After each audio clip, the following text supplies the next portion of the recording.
इनको पछतावा हुआ है? कभी इस तरह का एक्टिविटी कांग्रेस की तरफ से देखा है, राहुल गांधी की तरफ से देखा है, प्रियंका गांधी की तरफ से आप लोगों ने देखा है? इसीलिए मैं हमेशा मुसलमानों को बोलता हूं, कांग्रेस और बीजेपी एक सिक्के के दो पहलू हैं। दोस्तों, अगर एक इंसान आपके साथ बार बार धोखा करने के बावजूद वक्त आने पर अपने फ़ायदे के लिए आपका हमदर्द बनने की कोशिश करे, तो उस इंसान को आप लोग क्या कहेंगे? मौका परस्त या फिर खुदगर्ज? यही हाल कांग्रेस का है। ये बात मैं क्यों कह रहा हूँ आगे आप लोगों को बताऊँगा। आज मुसलमानों को इस बारे में सोचना होगा। हो सकता है कुछ लोगों को ये बात बुरी लगे, लेकिन उनको सच को स्वीकार करना पड़ेगा, सच को मानना पड़ेगा।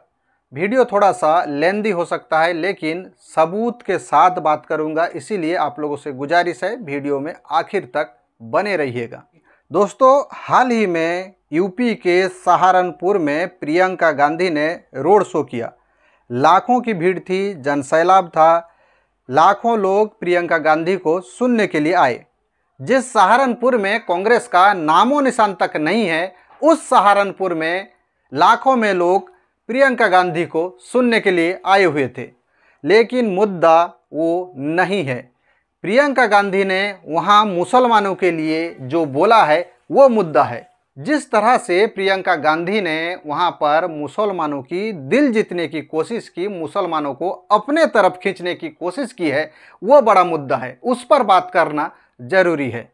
मुसलमानों के प्रति हमेशा से कांग्रेस का क्या रवैया रहा है, इस पर आज मुसलमानों को सोचना समझना जरूरी है।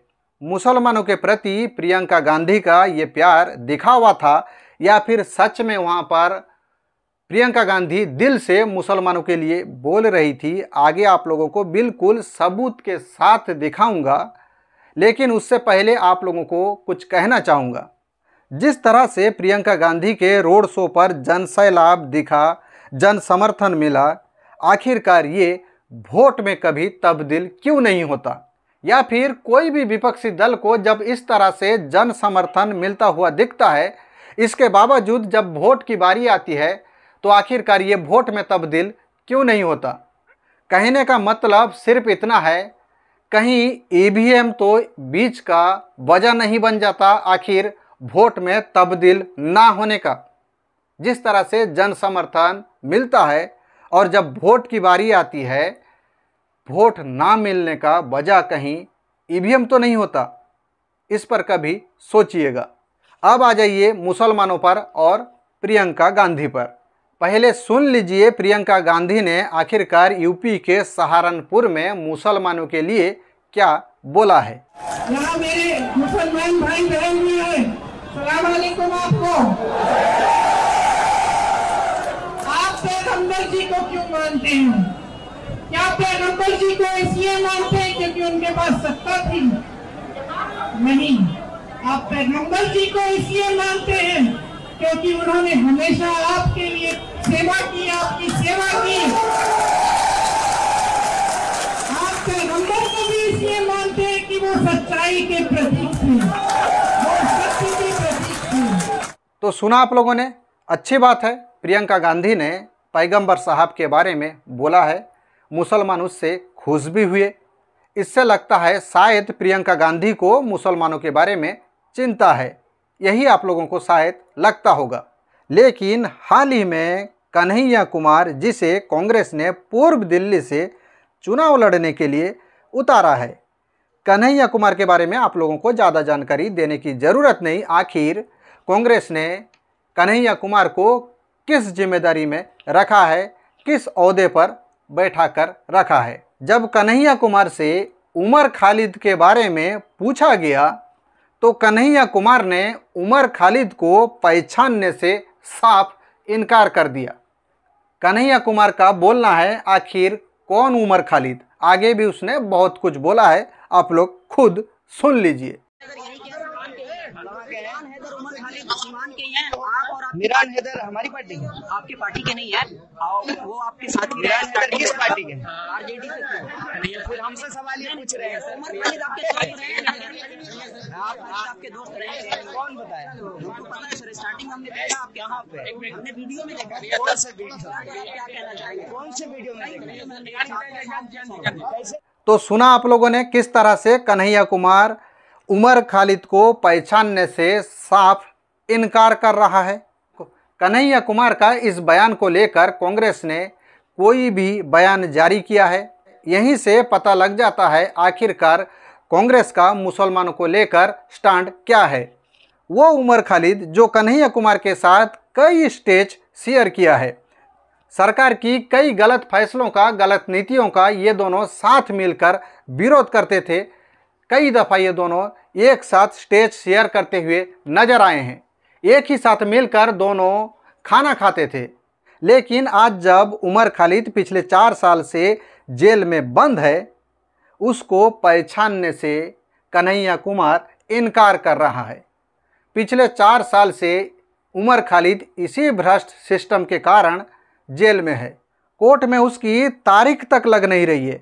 उमर खालिद सज़ा का हकदार है या फिर नहीं, इसकी फैसला होना तो दूर की बात, कोर्ट में उसकी तारीख तक लग नहीं रही है।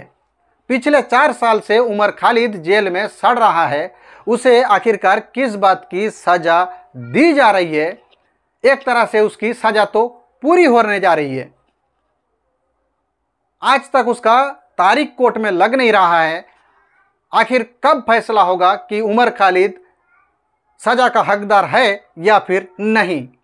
ऐसे भ्रष्ट सिस्टम के खिलाफ कन्हैया कुमार बोलना तो दूर की बात, उमर खालिद को पहचानने से इनकार कर रहा है। और कन्हैया कुमार का इस बयान को लेकर ना तो प्रियंका गांधी ने कुछ बोला, ना तो राहुल गांधी ने कुछ बोला। ऐसे भ्रष्ट सिस्टम के खिलाफ कुछ भी कांग्रेस बोलने को तैयार नहीं है। यहीं से बिल्कुल साफ पता चल जाता है आखिरकार मुसलमानों को लेकर कांग्रेस का स्टैंड क्या है। आगे और भी बताऊंगा आखिरकार हमेशा से मुसलमानों को लेकर कांग्रेस का क्या स्टैंड रहा है। कन्हैया कुमार की बात छोड़ दीजिए, कितने बार राहुल गांधी ने, कितने बार प्रियंका गांधी ने, जिस तरह से आज इस्लामोफोब बढ़ रहा है, जिस तरह से कई दफ़ा एक कम्युनिटी के लोगों का लिंचिंग हो गया, उसके बारे में प्रियंका गांधी, राहुल गांधी ने कितने बार बोला है। छोड़ दीजिए आज की बात, इनकी इतिहास उठाकर देखिए। आसाम में 1983 में नल्ली नरसंहार होता है। एक ऐसा नरसंहार जहां पर आसाम में एक कम्युनिटी के लोगों का हजारों में कत्लेआम किया जाता है, लेकिन एक भी इंसान के ऊपर एफआईआर नहीं होती। और तब केंद्र सरकार में आखिरकार कौन सत्ता में थे, आप लोग खुद देख लीजिएगा। और भी ऐसे शायद मैं 10-20 नरसंहार गिनवा सकता हूं जहां पर केंद्र में कांग्रेस की सरकार थी। ऐसे घटनाओं को लेकर क्या कभी राहुल गांधी ने या फिर प्रियंका गांधी ने या फिर कांग्रेस के तरफ से कोई भी बयान जारी किया गया है कि पिछले दिनों में इतिहास में उनसे भारी गलतियां हुई है, उन्हें पछतावा है इस बात को लेकर?